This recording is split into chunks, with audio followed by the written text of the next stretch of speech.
Pilibhit police line में नए कप्तान अभिषेक यादव ने पत्रकारों के साथ प्रेस वार्ता की।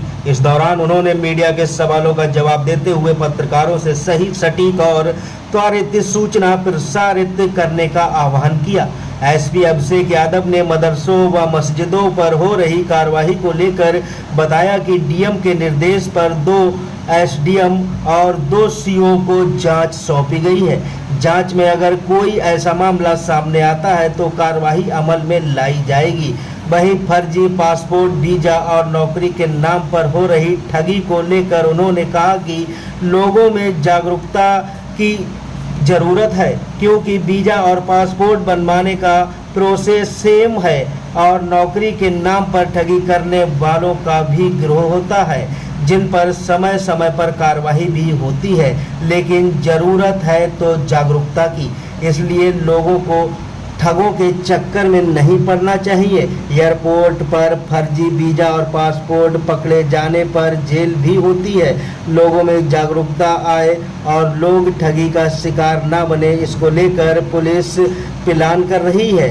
जल्द लोगों को इसके प्रति जागरूक भी किया जाएगा। भारत की किसी भी नेशनल एजेंसी की डेफिनेटली वो हमारी प्रायोरिटी लिस्ट में रहेंगे, उनके विरुद्ध कार्रवाई करी जाएगी, उनके ऊपर हम अपनी भी क्राइम और इंटेलिजेंस की टीमें लगाएंगे।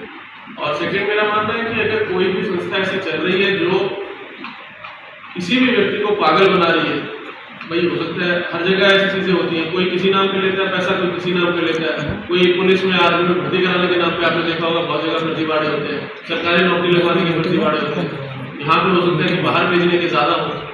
लेकिन ये सारी एक्टिविटी क्रिमिनल एक्टिविटीज है और जैसा मैंने कहा कि भाई पुलिस का तो मेन काम तो यही है।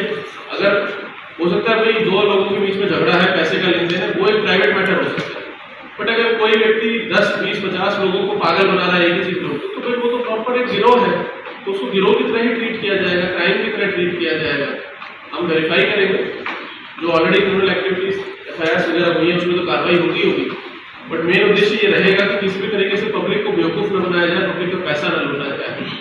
जिसको भी कार्य करना है बाकायदा अपना लाइसेंस तरीके से प्रॉपर प्रोसीजर से करें, क्या दिक्कत है उसमें। दुनिया में ऐसा कोई देश नहीं है जहाँ पे वीज़ा का प्रोविजन ना हो, जिसमें भारत सरकार के माध्यम से आप वीज़ा नहीं लगा सकते हैं। और आज की डेट में अगर आपको जानकारी है तो आप ऑनलाइन कुछ भी कर सकते हैं, लेकिन अगर आप नहीं कर सकते हैं तो भी अगर कोई एजेंसी कह रही है कि हम आपकी मदद कर देंगे तो भी वो प्रोसीजर से ही कर सकती है। ऐसा नहीं है कि अगर आपको भारत से यूरोप जाना है या यूएस जाना है तो आपके पास कोई स्पेशल तरीका है, किसी के पास नहीं है। वही तरीका है, वही नियम है, वही कानून है, वही वीज़ा की वेबसाइट्स है, उसी तरीके से आपको जाके करना पड़ेगा।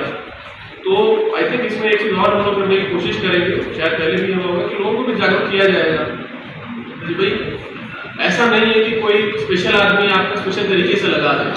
वीज़ा लगाने का बड़ा स्ट्रेट फॉरवर्ड तरीका है, लेकिन जरूरी नहीं है हर आदमी समझ पाए उस तरीके से। हो सकता है आप एजेंसी की मदद ले लें, लेकिन वो काम तो वही करेंगे, चाहे आप खुद करो चाहे किसी के थ्रू कराओ, प्रोसीजर तो सेम ही है। तो जैसे अगर आपको पुलिस से प्रमाण पत्र लेना है तो आपको एप्लीकेशन देनी पड़ेगी, चाहे एसपी ऑफिस या डीएम ऑफिस, फिर वो थाने जाएगा, वेरिफिकेशन होगा।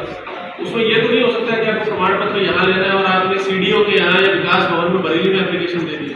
प्रोसीजर तो फिक्स्ड ही है। उसी तरीके से बाहर जाने का भी प्रोसीजर तो फिक्स है।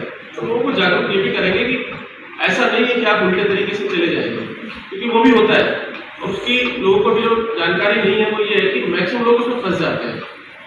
दूसरा, आप अगर अभी देखेंगे तो बाहर के देशों में अब जो चलन है वो इस प्रकार का है कि ऐसे लोग जो पहुंच भी जा रहे हैं उनको लौटा दे रहे हैं तुरंत, वो पहले नहीं था। तो अब वो भी समझने वाली बात है कि आप अपना घर बार बेच के, जमा पूंजी जीवन की पूरी बेच के तुर्की या फलाना ढिमकाना किसी और रास्ते से पहुंच गए, वहां से आपको लौटा दिया गया। तो पहले तो आप गए तो उसी में आपने इतने देशों का खतरा बोल लिया, कहीं भी अगर आप पकड़े गए तो वहीं पे आप निपट जाओगे, वहीं की जेल में चले जाओगे, अपने देश नहीं लौट पाओगे। फिर पहुंच गए तो वहां से उन्होंने पकड़ के बैठा के वापस फ्लाइट में तुरंत भेज दिया। वो आई थिंक थोड़ी और जागरूकता बढ़ाने की जरूरत है कि आप सही तरीके से एजेंसी के थ्रू कार्य करें, कोई दिक्कत नहीं।